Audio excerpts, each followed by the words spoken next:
So I'm in New York, New York. I'm home.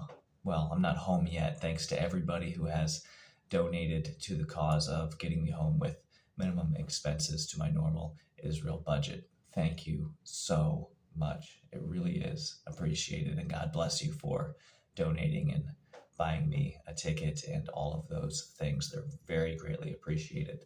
I'm not quite home yet, but I'm on the way. The Lord has given me a message to share. Um, People are very reluctant to come to keeping the rules in Torah, God's commands, and they say things like, "God doesn't care what you eat." You know what? How did that go for Adam and Eve? That's a rebuttal, isn't it? I heard that rebuttal, and I don't like that rebuttal so much. You know what rebuttal I like better?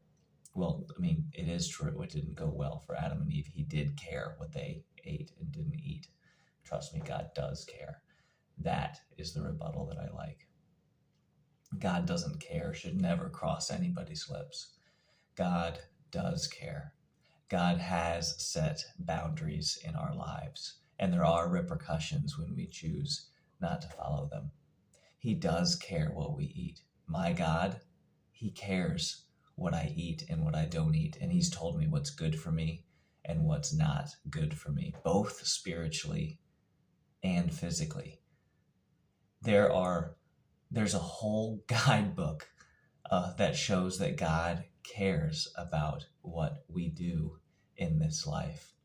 He cares about the way that we dress, the way that we present ourselves, the way that we structure our homes, the way that we set boundaries in relationships in relation to believers, non believers, foreigners, and the enemy.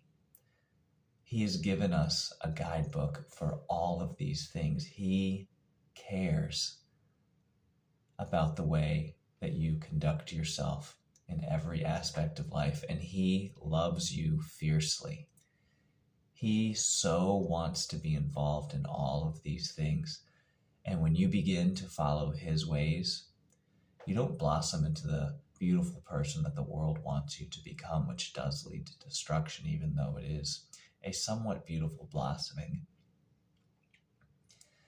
You know, what happens is you start blossoming into the spiritual creature that the Lord made you to be.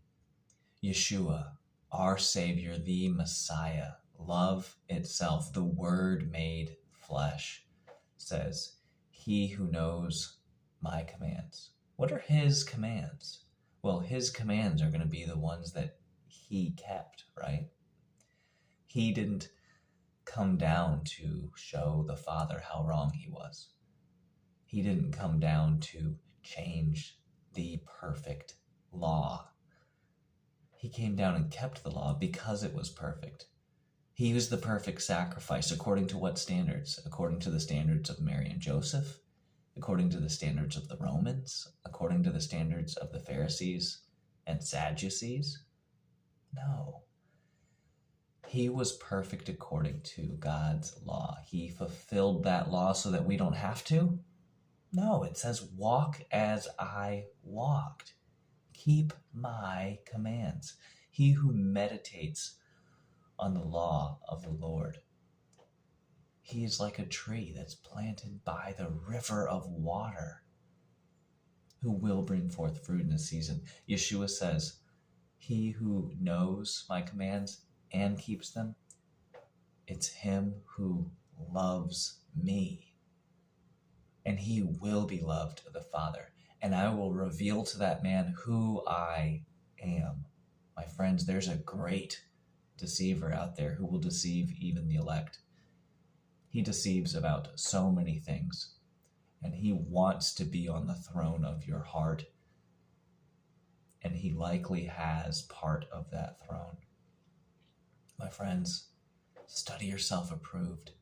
Know that God does care. Take the time to love Yeshua.